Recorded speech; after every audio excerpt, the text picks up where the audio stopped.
Voilà. Senko et l'SSC au Qatar. 50 conteneurs. Il y a des francs congolais retrouvés à Kingakati. Nini ezali koleka bande kobalani. Na minute otoyebi saki bino que banyama wana bazali kolala bapongite. Banyama wana souci na bango va déstabiliser le président Félix Tshisekedi sur tous les plans. Le plan sécuritaire, le plan économique et le plan politique. Mes chers amis, mes chers compatriotes congolais, Kota oyo kamakambo ezali kubima awa. Oyo akotite akota. Oyo azali kolana biso na ba émission oyo ya biso. Et pas un déconabino de tata et de maman. Congolais de père et de mère. Moi, Namboka Olivier. Permettre biso panzer la biso émission. Kabole la biso émission. Bachem Nabino, naba commentaire Nabino, ezali kosala biso pe bien na musala oyo biso tozali kosala. Je pense que les lots, tokomekempe ko partager Nabino 3 points à l'ordre du jour. Il y a liboso tolobela likamo ya déplacement. Il y a 5 ans, na SSC au Qatar. Na Qatar, baké ko sala ni. Nini bazali ko préparer. Yami balé torolobela en ce qui concerne le message du président américain Donald Trump aujourd'hui. Donald Trump vient de trancher sur son point de presse. Oh, asala kilelo. Naba journaliste. Il a évoqué les cas, il y a RDC, le cas, il y a Rwanda et le cas de l'Ouganda. Naba propos Donald Trump a outi kobimisa. Ça vient de clouer l'Union européenne et ça vient de clouer la France. Bandeko, balani yaba de tata et de mama. Moment est venu que mboka na biso ezala sauver namaboko yaba nongolomisu. Avant to banda, tozali continuer toujours. Sur le 3e point. Na 3e point, il y a point de presse. Il y a général Edi Kapen. La semaine passée, le général Edi Kapen devrait faire son point de presse dans l'hôtel Sultan. Précisément, na Katanga, na Makam Oyo, Italie, vérité sur la mort de Laurent Désiré Kabila. Makamuni de Sali Koleka. Toko touché point. Oh bino bunyo surtout bozali kozela. Bakangi bambongo ebele. 50 conteneurs na Kingakati. Na sengi o azali sima caméra. Asunga biso na bason. Soke kende malamu. Na boye makambo yake no ndeko tozali kolanda yo son ezali malamu te. Tozali kozoyo na kokoso. Ceux qui sont ezali 5 ezali malamu okomeli ngai kaka 5 sur 5. Ceux qui ezali na Lomani, na Katanga, na Kinshasa, en Belgique, aux États-Unis, ozali na Texas, partout où vous êtes dans de me suivre. Komela ngai 5 sur 5 okomeli ngape mboka oyo ozali kolanda biso. Alors, makambo ebandi. Mamou maso belé ndenge bande kona biso ba Congo balobaka que batula paka ba mona peleve qui vivra verra masolo ezali toujours pasante que o ezali toujours bosolo ya bino ya mwana mboka ndeko na bino congolais de père et de mère. Senko se retrouve au Qatar avec le CC. Nini bango bazali ko préparer. Je pense que dans le bureau de photo, bon, on a fait photo, comment est-ce qu'ils se sont retrouvés au Qatar. Bando kiwana bake na Qatar. Nini bake kosala na Qatar. Biso to ebisaki bino. Batu oyo bakolinga te jamais kimia ekota na partie est ya Congo. Après avoir recourir dans le pays où il y a sous-région, il y a Grand Lac. Et le Tomoni, M. Cholé et Outebi, bakei na Qatar.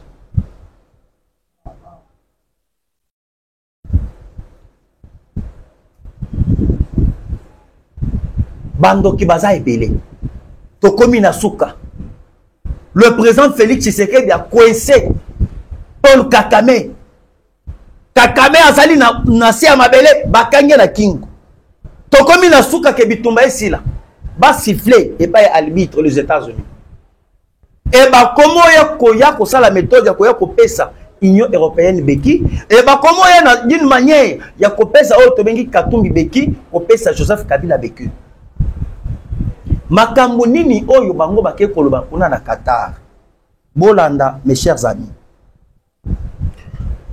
Na minutes oyo ndenge tozali koloba na bino awa.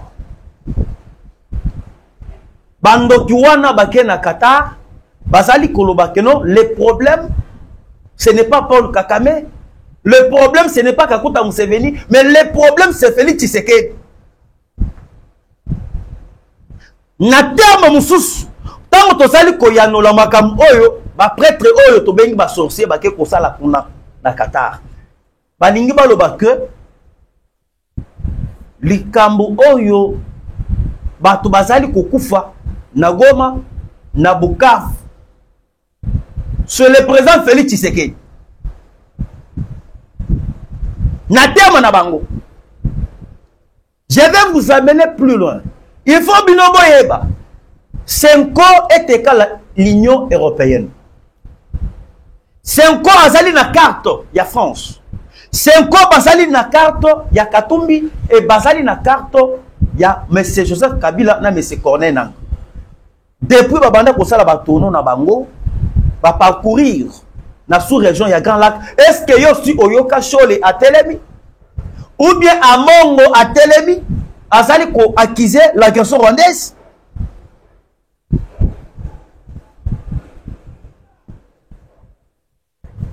Mais ces gens ont perdu leur souverain bonitif. Et moi je me demande pourquoi. Batu oyo basali bandoki. Basali bandoki batoto sali koyebisa bino. Basali bandoki.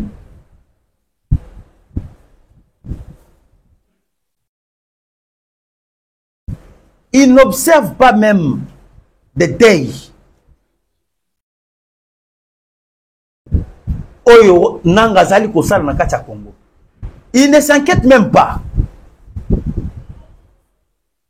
Et bazali kosala pona ba intérêt na bango. Et pourquoi bazali kosala pona ba intérêt na bango? Oh ezali kindokite. Ata bozwa kabamong, mbamong ngo etonda te na ba poche na bino.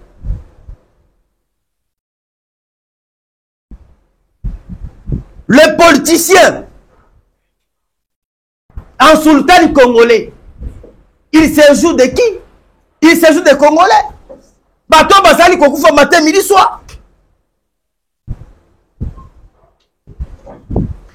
Moi, je demande, et pas à Chole, ou Tebi, Bokundoa, Baebi, c'est une vérité.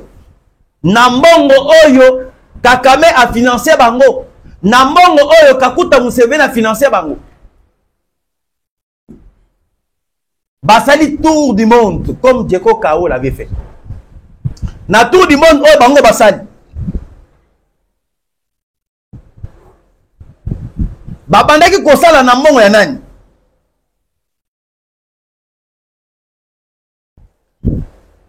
Bazalaki financé par qui? N'est-ce pas par le gouvernement rwandais? C'est le gouvernement rwandais qui finançait. Ba tourno oya bango nyonso bazali ko voyager. Ba Congolais bola muka na ba pongi. Botika kolala. Tola muka. Bituma oyo on nous avait imposé pendant 30 ans. Par le régime sanguinaire de M. Paul Kakame. Et le lobby Bitumba est comme la souka. Et tout le monde bato bazali kolinga kopesa Kakame beki. Le kola va ressusciter le kola Lazare. Ezali ba prêtre ya église catholique. Croyant que babeti pour que ba déstabiliser Tshisekedi. koto oyo makambo ebimi epai ya Donald Trump Tshisekedi azali mwana ya Nzambe makambo nini Trump awuti koloba makambo eza ya koyinda Donald Trump awuti koloba awa avant que to continuer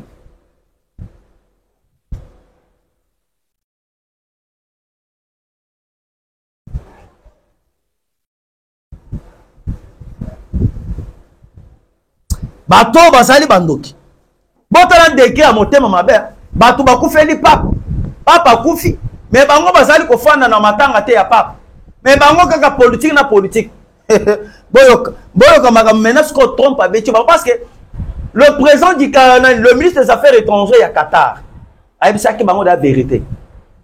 Moi je n'ai rien à voir sur cette affaire ya Congo. Likambo ya Congo est comme une dimension sous. Likambo ya Congo est commis aux mains des États-Unis d'Amérique. Babeti bango bon na Qatar. Bami kuti lokola bato bami poleli mbula. Et le bande konangai mafa. Bango tebele seka ozali kolananga. Oli banga iratakate.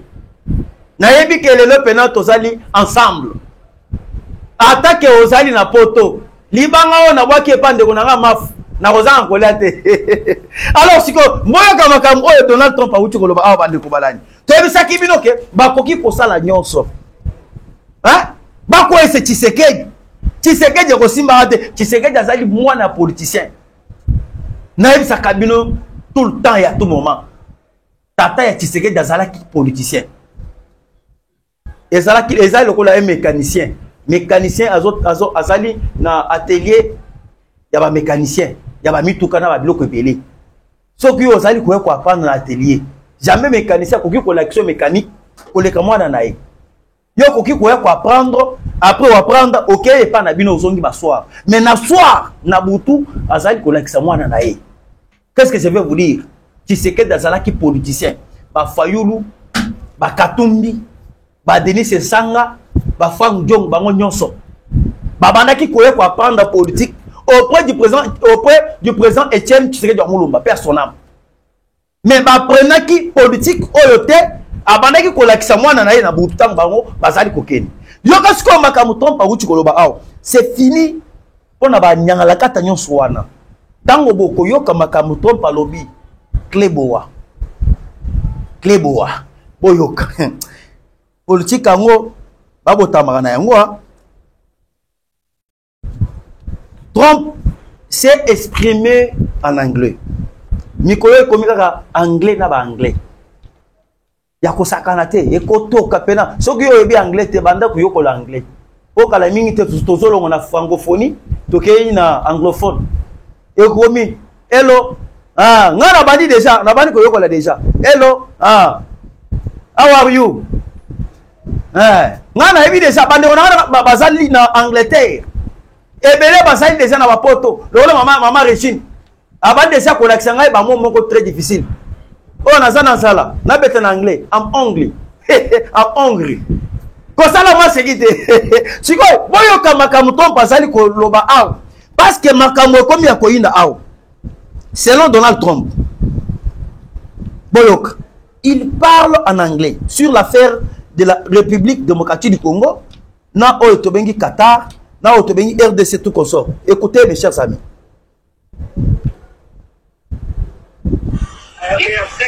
Yeah, Mr. President, right. You just share on your social media about the great news for Africa. Can you tell more for the African people? Everybody's so excited. We have a great news, I believe, coming up with Rwanda and the Congo. Of course, écoutez, il parle of Rwanda, of Congo. We'll be seeing peace in Rwanda and the Congo and a few other nations right around. And that will be a terrific thing. So we hope that's going to happen. And also, your administration will invest over $6 billion to the Angolan Lubero corridor that will basically transport minerals, critical minerals from Congo, Angola. Makamu ya Rwanda sili na Union Européenne. Nice things and keep it peaceful. We're going to keep it peaceful. Thank you, Don. C'est terrible. Ce que M. Donald Trump vient de parler, c'est très profond. C'est très profond. Nabisaki bino ke bobanda koyoko le déjà anglais. Nga déjà na bande déjà ko apprendre ko tanga ko loba pe ko traduire pe en français. Ce que boyoka na français à l'obini. C'est fini pour l'Union européenne. Selon M. Donald Trump, alors Biboui. Oui, je crois que nous avons d'excellentes nouvelles à venir concernant le Rwanda et le Congo. Et je pense que la paix va s'installer au Rwanda, au Congo et dans quelques autres pays alentours. Et ce sera parfait. Nous espérons donc que cela se produira, président Donald Trump, le week-end après la signature d'accord des principes entre Kinshasa et Kigali à Washington. Où est passé Ambongo? Où est passé Emmanuel Macron? Où est allé Fimbu Yamukolo? Et les gens ne pensaient même pas qu'un jour, Tokoki Kokoma na étape oi. Ba ennemi wana. Ba kanisa ki ke Tshisekedi azali kokweya. Na ba piège na bango. Le lot Trump akati match alobi na yebi. Nous avons une excellente nouvelle. Et la paix va s'installer dans l'Afrique, il y a sous-région à Grand Lac. Et Trump a rassuré devant les journalistes. Na point de presse naïe. Alors, naïebi que Kimia ezo kokota na Congo. Kimia ezali kokota na Rwanda et Kimia ezali kokota na Uganda. Ce n'est pas si longtemps au Bomoni, ministre des Affaires étrangères, il y a Belgique. Au hasard qui porteur des messages, il y a Belgique. Parce que Belgique et les États-Unis vont coopérer ensemble. Monsieur Maxime Prévost. Maxime Prévost, c'est l'envoyé, il y a ministre des Affaires étrangères, il y a Belgique. Azala qui na Burundi hier. Avant qu'il y ait na Burundi, bakutana qui na ministre des Affaires étrangères, où il y a biso Madame Thérèse Kaikwamba. Et lorsqu'il y a bakutana Madame Thérèse Kaikwamba, akei nakacha oyo tobengi Burundi après Burundi bakutani Naishimi. Naishimi a traversé vers Ouganda. Na message oyo akendaki koloba kuna alobela kaka toujours makambo etali Kimia dans sous-région ya Grand Lac. Et comment est-ce que les États-Unis aillent pour défier l'Union européenne? Actuellement, mes chers amis, mes chers compatriotes congolais, voyez que Bitumba ya Congo, c'est une guerre. Oyo ba européen ba mesana mena copier minerai. Et voyez que ndenge ba mesana copier minerai, cela a rendu un mauvais service aux États-Unis d'Amérique. De 30 ans, oh bango basali ya pillage à ba minerai. Les États-Unis s'est retrouvé comme perdant. Pourquoi? Parce que les États-Unis na situation actuelle que il est en train de traverser. Monde est comme multipolaire. Multipolaire par rapport à qui a kenenga bazalaki monopolaire. Monopolaire, c'est ce qui veut dire qu'une seule puissance qui est centralisée, celle qui est aux États-Unis d'Amérique. Par rapport à la puissance, les lois sont partagées. Les lois sont Russie, Abotami, Tomoni Iran, Abotami, Tomoni Corée, Abotami, Tomoni P, Otobengi, Baboka Ebile et Botami, c'est-à-dire monde est comme multipolaire. Maintenant, quoi faire? Les États-Unis à se perdre. Pourquoi? Parce que par rapport à la minerai, Oyo ebanda ki kobima na Congo. Ndenga minéré ebanda ki kobima frauduleusement par les Rwanda. Na bénédiction Yakana Mekazebereng. C'est pour cela qu'ils ont perdu. Maintenant, quoi faire pour se ressaisir? Babanda ko se préparer. Et je vous parle qu'il y aura la 3e guerre mondiale. Ce qui vient éviter. Mais la 3e guerre mondiale est eu place na année Oyo parce que c'est Donald Trump qui est en train de gérer sur ça. Yango omoni actuellement Makamo est allé pour parler. Il y a Ukraine et la Russie. C'est Trump qui est en train de gérer ça. Maintenant, quoi faire? Trump a suggéré. Pour se maintenir, il faut jouer la carte. La carte, il y a que ça là que il y a que contrôler Congo, va signer les contrats miniers avec la RDC, passe à la partenariat gagnant-gagnant, profit que il y a que sécuriser tous les minéraux stratégiques. yango bomonaki société ya monsieur Eric Prince on avait là bino di solo société ya monsieur Eric Prince ezali koya avec cet objectif ya ko protéger ba minerais ya Congo, ko protéger minerais ya Congo et bimakate frauduleusement. Parce que lorsque minerais à Congo ezali ko bima frauduleusement ezali ko permettre Chine à somba yango, Qatar à somba yango, que de côté que la Russe, à que de côté que la Iranien. Vous comprenez? C'est pour cela c'est une bonne nouvelle pour la République démocratique du Congo. Il y a déjà presque 2000 troupes. Il y a société, il y a Black Walter. C'est en anglais, hein? Ça peut se prononcer Walter ou bien Black Walter. C'est en anglais. Basi baye, basali déjà na ba Kolosi, bamusu basali déjà na ba Tanganyika, bamususu basali déjà na ba Oyotobengi ba Katanga, bamususu basali déjà na côté ya Kin. Na ba Kisangani. Va même Walikani. Et si quoi bango baye na objectif kaka moko. Objectif na bango il faut pas contrôler minerais à Congo. Na partie à Grand Katanga et bimakate. Bango ba gérer yango. Qui serait de bête pena ba mandé bela na ali royo. Bango qui est bien. Ko ça la jeter. Ko ça la jeter. Parce que j'ai fait les calculs. Le Rwanda a été soutenu par qui? Par Donald Trump, par les États-Unis. Tala Kakame a sala qui combien de mandats au pouvoir? Kakame a sali ko kendese na ba 30 mata ya mandat na ye. Regardez Kakuta Museveni. Ils étaient soutenus par les États-Unis. Mais pourquoi pas aujourd'hui, Tshisekedi est soutenu par les États-Unis? Vous pensez qu'il y a quoi comme ça, les bino mandat moko? L'avenir nous en dira plus. Kakaba oyo ba yebine ba koyeba. Makamo bozo mona ya Rwanda wana c'est déjà passé. Et la minute oyo boyeba déjà que malgré le président Tshisekedi a na bonne position. Na bonne position oyo ye azali na yango yeba ke ba ennemi bazali kola la kongité. Ba ennemi objectif na bango clair. Ezali objectif ya ke fachi akweya. Abeteli bako besopana balokota. Ndenge bande kona biso bakasaye balobala ke bichikela toboya. Esopani bango baye bakatumbi baye bakabila baye ba ambongo baye na ba sholi babani kolokota. Qu'est-ce que moi je vais vous dire?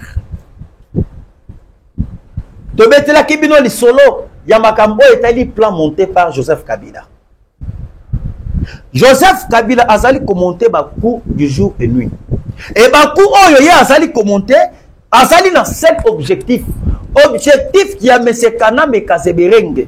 Il faut que Moka oyo ezala ingouvernable. 50 conteneurs. Il y a des francs congolais. Bauchu ko kanga yango na Kingakati. Bisoto yebisa kibino. Moi je suis un prophète mal compris. Nalobaka chaque jour pour na likamu ya Kingakati. Nalobela kia makambo ya Kingakati, Dieu merci parce que ba service ya renseignement ba yokelanga. Na dévoila qui comment est-ce que Congo Brazzaville azali kopesa. Mindu qui est ko traverser vers Kingakati. Na betaki li solo il y a des tunnels. Des tunnels ezali na kati ya Kingakati. Tunnel moko ebimi vers Congo Brazzaville. Tunnel mosusu ebimi côté ya Bandundu. Bati moli penal tunnel na se ya mabele au sein ya Kingakati. Est-ce que bino boyebi ke Kingakati c'est un aéroport? Boyebi comment est-ce que aéroport wana ndenge basala yango? Olive akimela wapi? Olive Leme que vous voyez qu'il y a se rendre na Bukavu. Akimela wapi? Akimela na auto bengi aéroport ya Kingakati. Bisika boyoka ki Shadar. Lorsque barate pour que bakima na côté ya Bichingobila. Lorsque barate à faire na bango na port ya Bichingobila, balinga bakimela na côté ya Kingakati. Tant bayoki déjà que Kingakati ba décurpir yango. Plan na bango échanger. Yango tozali ko betela bino li solo awa. Bakuti pena 50 conteneurs. Il y a des francs congolais. Bakuti, ba conteneurs, il y a billets, il y a 20 000, il y a sika. Ba conteneurs, il y a billets, il y a 10 000, il y a sika. Bato baza bandoki. Babandoki. Na ba garde bazali ko contrôler. Garde muso ko ki penate. akoki te soki otali pena ndenge basali déguerpissement na Kingakati na ferme ya Joseph Kabila bakuti pena ba conteneur etandani baye kosenga oyo azali soit disant protocole soki DG oyo azali kotala Kingakati pese biso ba document ya ba conteneur oyo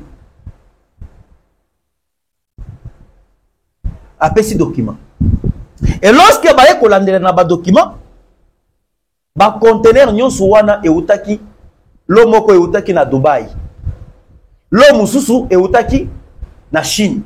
C'est-à-dire bango ba ke ko multiplier ba francs congolais ebele na Dubai et ba multiplier ba francs congolais na Chine. Et objectif principal les ala kinini parce que tango bakangi 50 conteneurs na Kingakati ya ba francs congolais. Objectif na bango ezala kinini butali to bande ko boyo kama kabu.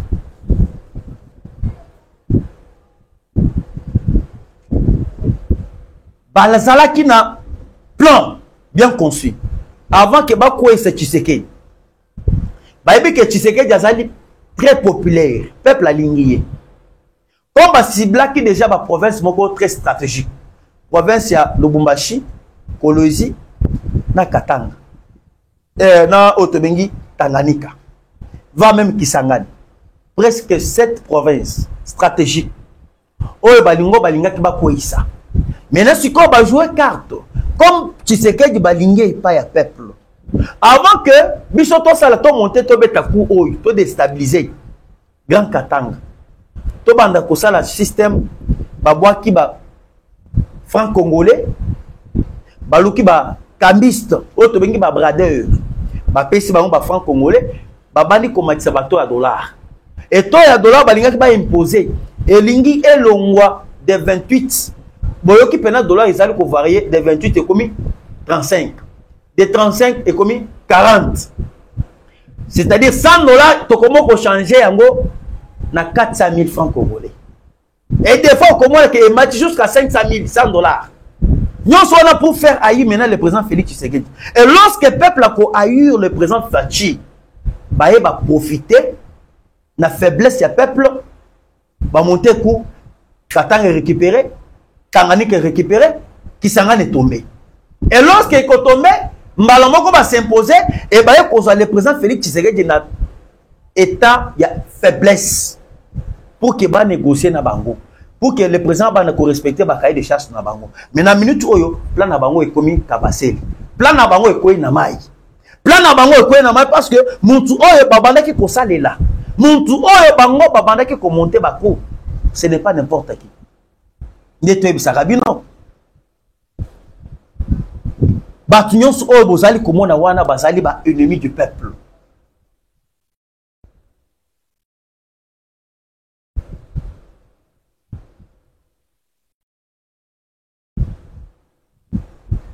Et alors ce que moi je vais vous dire et vous garantir. Nayoki bato babenginga trop sur les kambo ya Kaziba, les kambo. Oh boyoki ba M23 ba outi ko récupérer Kaziba. Il faut éclaircir toujours les choses. Et ndenge ni bino bolobeli makambo teli ba accord entre les États-Unis et la RDC mais tout monde ba M23 bazali ko se retirer. Je vais vous expliquer.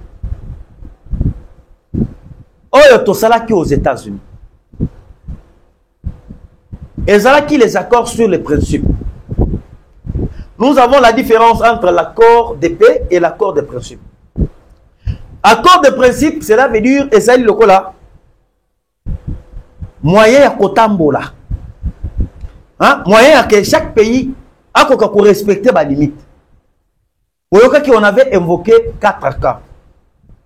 Premier cas, on avait invoqué les cas, il y a que chaque pays a respecté l'intégrité territoriale. Rwanda a respecté la frontière du Congo.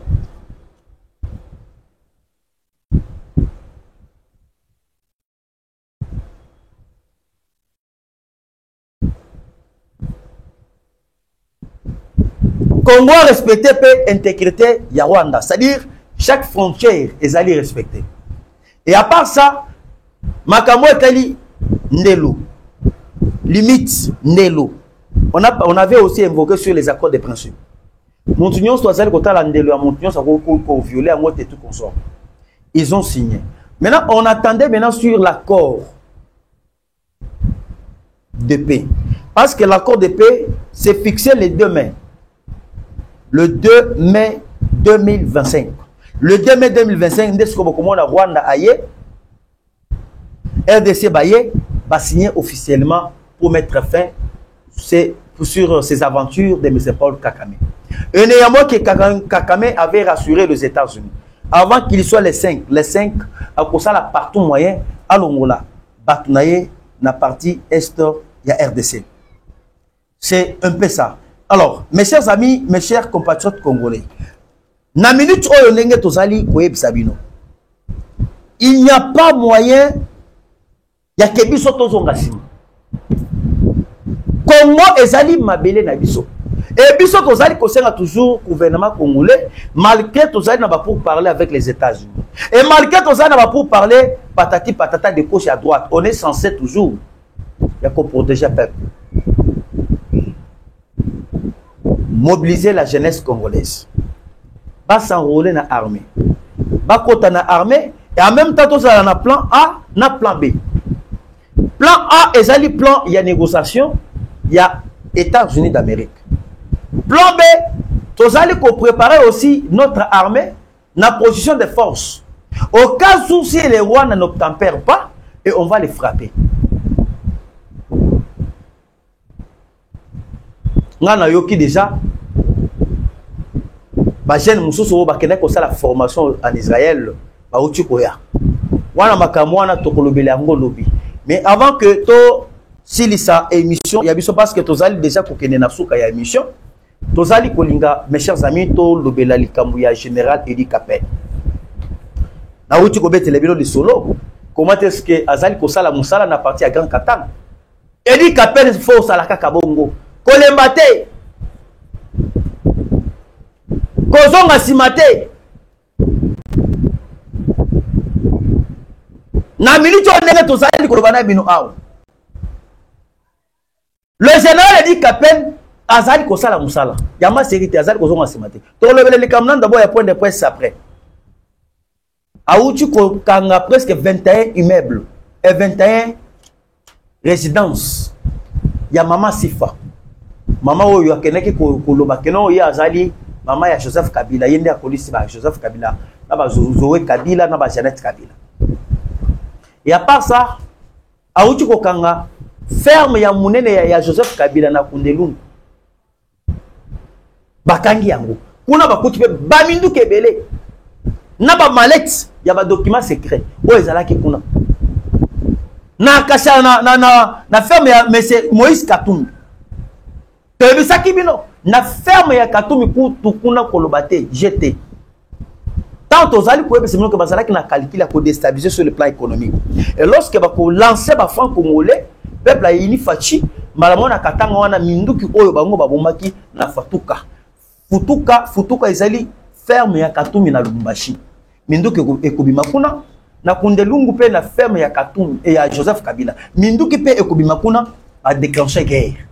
Et lorsque ba ko déclencher guerre et indi ekomi problème. Mais si koyo calcul est compliqué bango pourquoi? Grâce ya commandant il y a 32e région militaire, le général Edi Kapel. Hein? Soukoulo bango toujours. Le général Edi Kapel. Beta bango toujours. Comme Bandeko, Babandeki Koye Bisanga Makambo à point de presse. Il y a moi Namboka, le général Edi Kapel. Et le lot, je vais vous informer. C'était prévu qu'il y a ça à la point de presse. Na Katanga, mais point de presse, c'est ça qui est reporté. Et pourquoi Ezalaki est reporté? La raison, il y a report ou bien il y a annulation, il y a point de presse. Il y a des raisons. Oyo, moi, Namboka, le général Edi Kapel a reporté point de presse. Premièrement, dans le cadre de l'initiative prise par les États-Unis d'Amérique sur un accord de paix durable entre les Rwanda et la RDC, le fils politique de Kakame et l'ancien chef de l'État a plaidé auprès le chef de l'État. Attendez, je suis en train de chercher.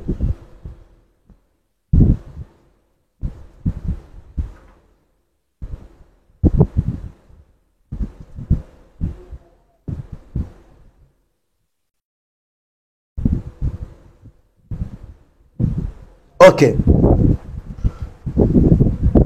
Premier point, concernant ces reports au point de presse. Le général Edi Kapen a reporté parce que, un, par rapport à Yabato Bakotikuna Baza Ebele. Parce qu'Alinga a déclenché la vérité Ebele. Sur la mort général sur la mort de Laurent Désiré Kabila. A reporté en gros, n'a pas raison sécuritaire. Par rapport à Grand Katanga. Na deuxième point, avant de dévoiler parce que jusqu'à présent, Nabato Basala qui n'a lu Kopaya, Laurent Désiré Kabila, Baoyo Bakene ko assister ensemble na bakana be Kazebering, Basali jusqu'à présent na ba fonction amine na kati armée. À télémission. Et Asali Koya à une date ultérieure, il va revenir une fois de plus pour mettre le point sur les urnes. Namakampo était le point de presse. Il y a vérité pensant que sur la mort de Laurent Désiré Kabila. Alors, mes chers amis, mes chers compatriotes congolais, Balanignon sur la chaîne Oyabiso, tous allez toujours na esengo mingi parce que à chaque fois, à tout moment, tu as toujours informer bino. C'est un devoir de chaque Congolais. Chaque Congolais a droit aux informations. Chaque Congolais a droit d'être informé. Et lorsque vous êtes informé, c'est aussi une bonne chose à informer pe baninga oyo bazali non informé. Yango to singa kabino pour partager les biso émissions ya biso pour que et permettre biso ba oyo bazui biso te ba koka kozwa biso partout dans le monde, partout en République démocratique du Congo. Merci une fois de plus na maman Régine depuis la Belgique. Merci beaucoup na maman Seratati depuis la France. Merci beaucoup na maman Pasteur Moussa Liankolo Esika Ozali Kolanangai depuis la France. Maman Pasteur Moussa Liankolo, maman Eugénie Bambote Belé. Naba Oyo Natangite Ozali ensemble. Oyo Natangite à la prochaine fois. Soki Okomelinga. Il n'y a pas de problème. Merci vraiment. Merci beaucoup toujours. Deuxièmement fois toujours na Belgique. Et si vous allez on est ensemble. Merci tout le monde. Balasima plus 243 89 335 82 51. Plus 243 89 335 82 51. Bye.